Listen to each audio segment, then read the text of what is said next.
C'est vous qui vous rendez malade. Je demande souvent à mes patients, que voulez-vous dire par je ne veux pas être malade? Mais si l'esprit est assez puissant pour vous faire tomber malade, il l'est tout autant pour vous soigner. J'ai trouvé un moyen de nous soigner tous de tout, d'absolument toutes les maladies. Des gens viennent me voir, porteurs de toutes les afflictions imaginables. Et je vois des miracles, tous les jours, se produire dans mon bureau où j'enseigne ces secrets pour que tout le monde sache maîtriser le pouvoir de l'esprit.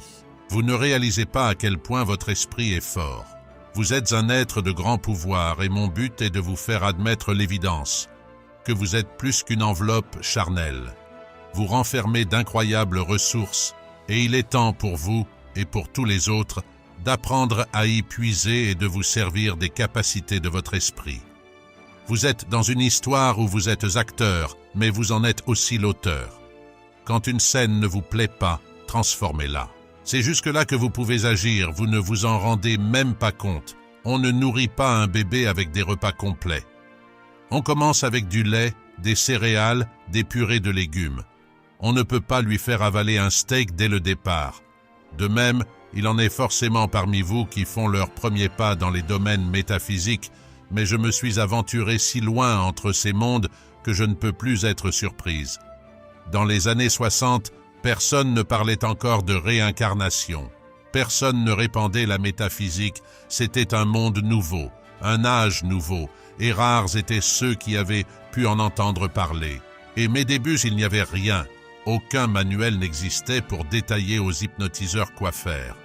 Mais cela fait bien longtemps que je pratique l'hypnose et, parce que j'ai travaillé sur des milliers de cas, je sais, quand j'entends sans cesse revenir les mêmes histoires, qu'elles ont une validité. Mes patients ne savent pas ce que je sais et ils ne connaissent pas non plus toutes les pièces du puzzle. C'est à moi qu'il échut de tout assembler, en recevant parfois une pièce de l'un, puis une pièce d'un autre, pour enfin assembler l'image globale de l'union du concept et de la théorie. Je peux dire que cette vision mit mes croyances à rude épreuve. Je pensais tout savoir des théories de la réincarnation, car c'est par là que j'avais commencé. Mais, en enrichissant mes études de mes cas pratiques, je commençais à voir un sens nouveau se profiler et même si c'était un défi pour moi, je me devais de l'accepter. Et j'en eus d'autres, encore plus difficiles à avaler durant ces années-là, des années passées à étudier les voyages, la régression vers les vies antérieures et tant d'autres choses. J'ai découvert un moyen de nous guérir tous, de toute affliction. Des personnes viennent me voir, atteintes de toutes les maladies imaginables, et les miracles n'arrêtent plus de se produire dans mon cabinet. C'est la volonté de ces personnes que j'enseigne ma méthode au plus grand nombre. Elles ont découvert la puissance de l'esprit et l'importance de savoir s'en servir. Car votre esprit est puissant et vous n'en avez aucune idée. Votre esprit est si puissant que vous ne devriez jamais tomber malade. Votre corps est un système fabuleux et parfait qui se régule et se soigne si nous le laissons faire. Quand une maladie vous atteint, c'est vous qui la laissez vous atteindre. Je demande toujours à mes patients, que signifie pour vous la phrase « je ne veux pas être malade ». Si l'esprit a tant de pouvoir qu'il peut vous faire tomber malade, c'est qu'il a aussi la capacité de vous soigner. Je vais vous montrer comment je me suis appliqué ces principes à moi-même et vous apprendre cette méthode que je perfectionne et enseigne par le monde depuis maintenant 45 ans. J'ai des milliers d'étudiants aujourd'hui dans tous les pays du monde qui ont acquis cette idée que vous n'êtes pas qu'un corps. Vous renfermez en vous un pouvoir incommensurable et il est temps pour vous d'apprendre à l'utiliser. Ce n'est plus du domaine de la fantaisie, cela peut commencer tout de suite. Vous allez découvrir votre passion, découvrir qui vous êtes et ce pourquoi vous êtes là. Quand vous accomplissez ce qui vous rend heureux et que vous êtes censé accomplir, vous ne tombez plus malade et ne vieillissez même plus. Mais ne vous précipitez pas non plus, car vous ne savez jamais à l'avance quel marché vous avez conclu de l'autre côté avant votre venue ici-bas. Vous ne connaissez pas la teneur de votre contrat, mais le meilleur est devant vous. Pour trouver votre raison d'être, Il tient à vous de vous détacher de tous vos boulets du passé, tous vieux déchets et lourds bagages qui encombrent votre vie. C'est avec Dieu que nous avons tous commencé. Une question quasi systématique de mon patient est « D'où je viens ?» Et ma réponse est toujours que nous venons tous du même endroit. Non, je veux connaître mon véritable foyer, mon monde d'origine, disent-ils. Mais ces choses n'existent pas. Toutes les planètes qui nous entourent ne sont rien d'autre que des centres de formation sur lesquels nous sommes envoyés. Ce ne sont pas des foyers, pas le vrai foyer. Nous venons tous du même endroit, nous venons tous de Dieu. Certains aujourd'hui préfèrent l'appeler la source. Énormément de mes patients ont fait des régressions si lointaines qu'ils sont allés jusqu'avant leur périple pour arriver sur Terre quand ils étaient avec Dieu. La forme humaine n'est que l'étape finale et il n'est pas rare de penser qu'elle soit la pire. Nous avons tous la même origine, Dieu, et ceux de mes patients qui sont remontés aussi loin le décrivent tous de la même façon.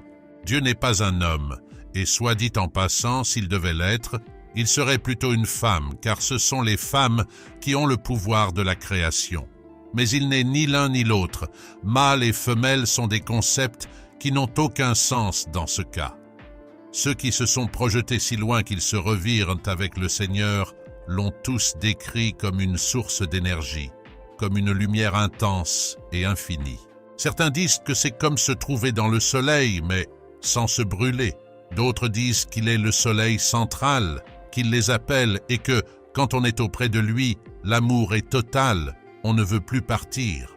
J'ai déjà entendu des patients me dire « Quand je serai là-bas, ne me réveillez pas, je veux y rester parce que tout y est si beau. » L'être humain n'a pas la capacité de comprendre Dieu, pas dans sa totalité.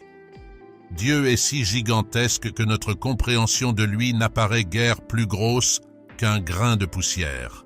Il est la totalité, ce qui lie toutes choses. Si ce lien ne s'affaiblissait qu'infinitésimalement, tout se désintégrerait.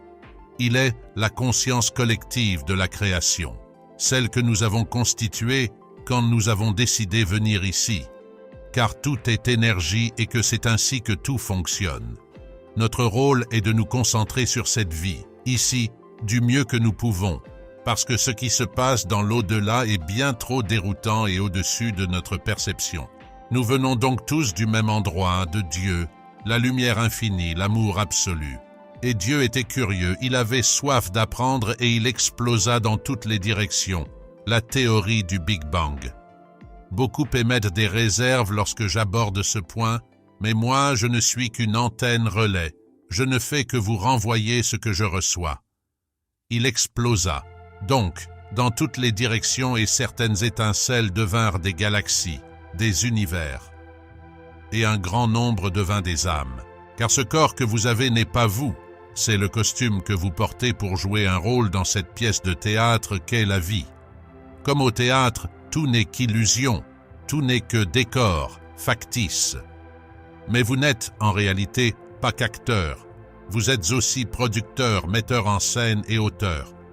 Vous pouvez changer le script quand bon vous semble lorsqu'une scène ne vous sied pas. C'est ce pouvoir que nous avons et dont nous n'avons pas conscience. Vous vous dites peut-être que vous n'avez rien compris, et ce n'est pas grave, vous reprendrez la leçon.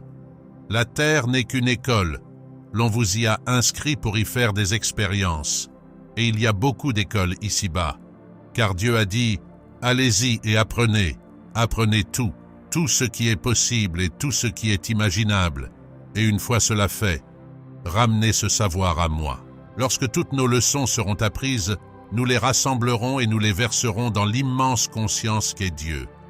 Et quand d'autres âmes voudront s'inscrire à l'école de la terre, il nous reviendra de les conseiller et de les prévenir. Car la formation à l'école de la terre est une longue formation et aucune marche arrière n'est possible. Il faut prendre tous les cours et passer toutes les classes. Il n'est pas possible de sauter de la crèche à l'université. Ne vous inquiétez pas si vous échouez, vous allez recommencer. Et il y en a beaucoup des personnes qui repassent des classes.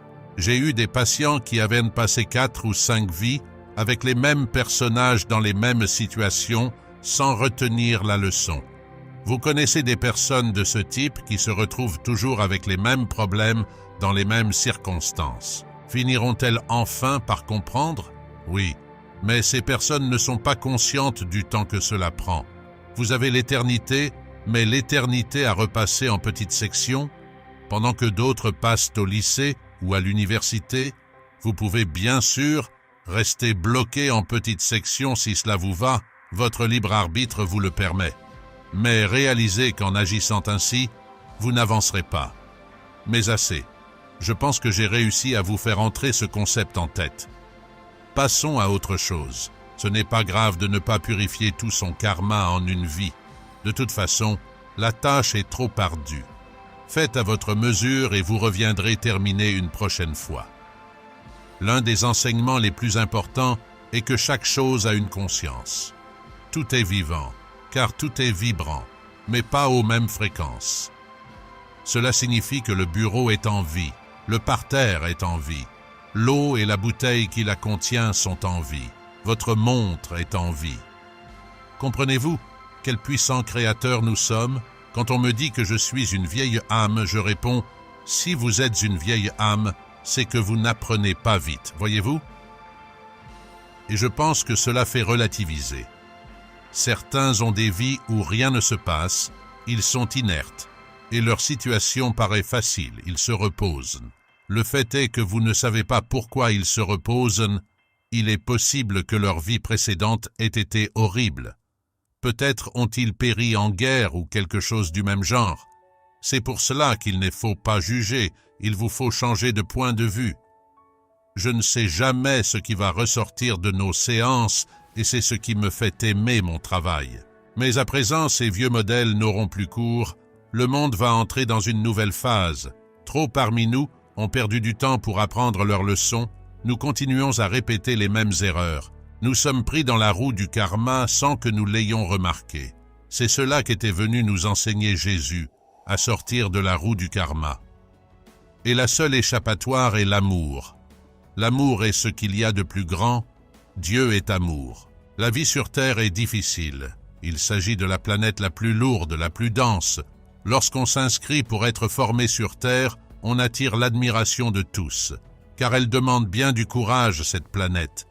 Mais c'est une belle planète et c'est pourquoi elle a été choisie pour être le foyer de l'intelligence et du libre arbitre. La seule planète de l'univers, en réalité, a abrité le libre arbitre. J'ai eu des patients revenus de planètes sans libre arbitre. Ces planètes n'ont rien d'agréable. Mes patients ne voulaient que les quitter au plus vite. Chaque culture a ses légendes des porteurs du savoir, comme la femme du maïs qui a appris aux Amérindiens à planter.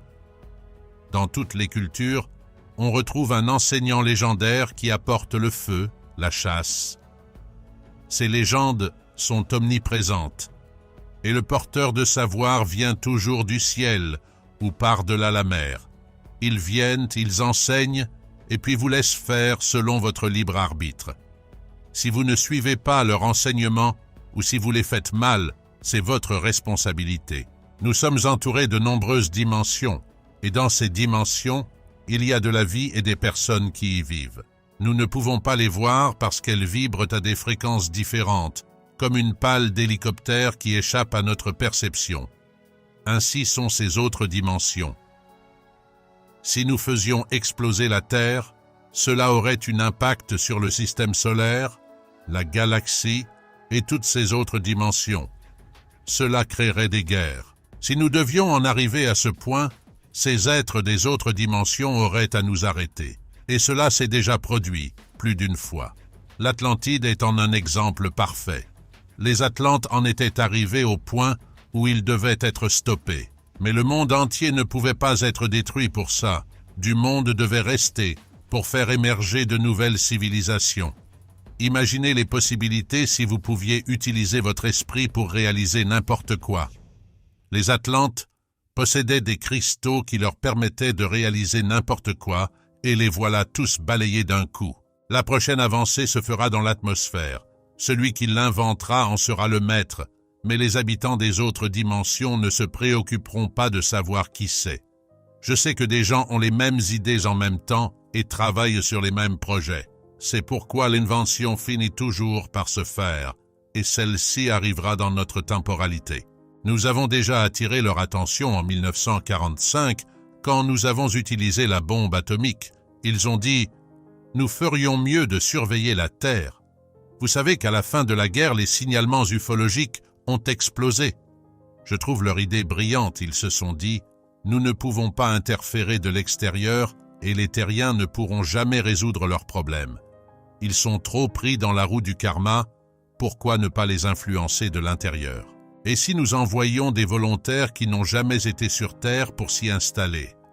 Encore une fois, la Terre est la seule des planètes de cet univers où votre mémoire est remise à zéro.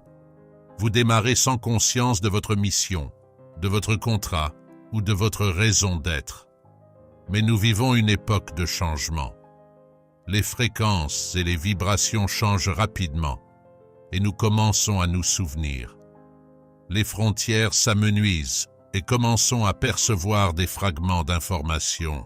Nous vivons à l'époque la plus importante de notre histoire. C'est la raison pour laquelle ils ne détruisent pas le monde. Il n'y a plus le temps de tout reprendre depuis le début. Nous devons aller de l'avant. Et ces volontaires à qui il a été demandé de venir, j'en ai trouvé. Venant de la source comme d'autres dimensions, beaucoup d'entre eux retournent à la source d'ailleurs. Mais parfois ils retournent à bord de leur vaisseau, là d'où on les considère comme des extraterrestres, sur d'autres planètes ou dans d'autres dimensions.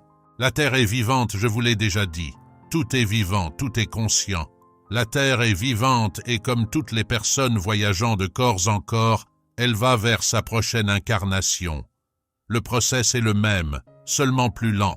Notre planète va évoluer, avec ou sans nous. Elle serait même plus heureuse si nous ne l'accompagnions pas, car pour elle, nous sommes comme des puces sur un chien et il serait mieux pour elle de se débarrasser de nous. Si nous voulons l'accompagner, nous devons réajuster nos fréquences pour correspondre à la sienne. La Terre entre dans une nouvelle dimension, et c'est bien de cela qu'il s'agit, de la séparation de notre monde en ancienne et en nouvelle Terre. Peu importe le temps, ce n'est de toute façon qu'une illusion. Nous vivons déjà à une époque où les heures sont plus courtes, tout s'accélère, les fréquences comme les vibrations. C'est tout cela qui change et qui deviendra notre nouvelle Terre.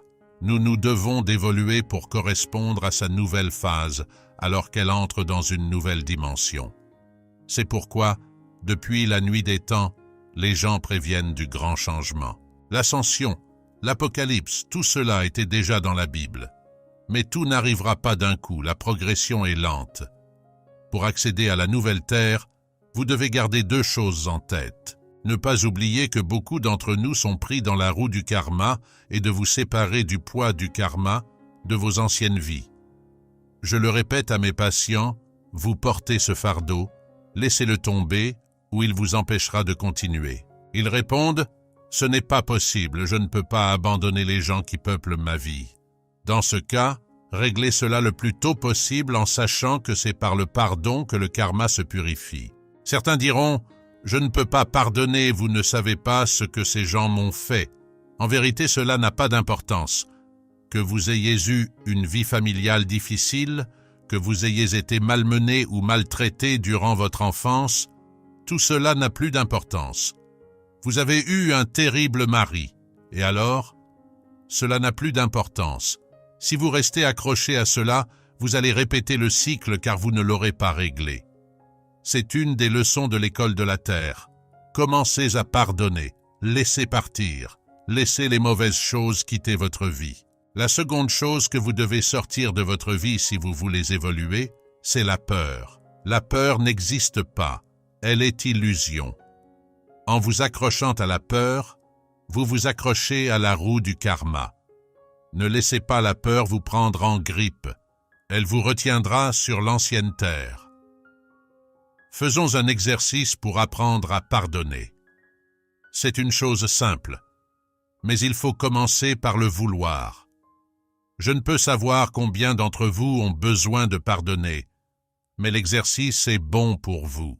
Certaines personnes préfèrent le faire par écrit. Parfois, la personne à qui vous devez pardonner est déjà décédée. Il n'est donc plus possible de s'adresser à elle. Faites ainsi. Vous allez fermer les yeux et visualiser cette personne. Une fois que vous la voyez, dites-lui « Nous avons essayé, mais cela n'a pas fonctionné. Détruisons donc notre contrat. » Puis visualisez-vous en train de le déchirer et de le jeter. Dites-lui ensuite « Je te pardonne et je te libère. Pars, trouve ton chemin avec amour et je m'en vais du mien. Nous n'avons plus à être liés. » Et ouvrez les yeux. Une fois libres, ces gens n'auront plus aucun pouvoir sur vous. L'étape suivante est de vous pardonner. Rappelez-vous, il faut toujours 2 personnes. Vous devez vous pardonner pour tout ce que vous vous êtes infligé. Pardonnez-vous pour toute personne que vous avez pu blesser, dans cette vie ou dans autre vie. Peu importe comment et pourquoi, pardonnez-vous. Qu'en pensez-vous? Faites-nous savoir votre avis sur le puissant message de Kana en commentaire. N'oubliez pas de mettre un pouce vers le haut et n'hésitez ni à vous abonner ni à activer la cloche pour ne rien rater des prochaines vidéos. À bientôt.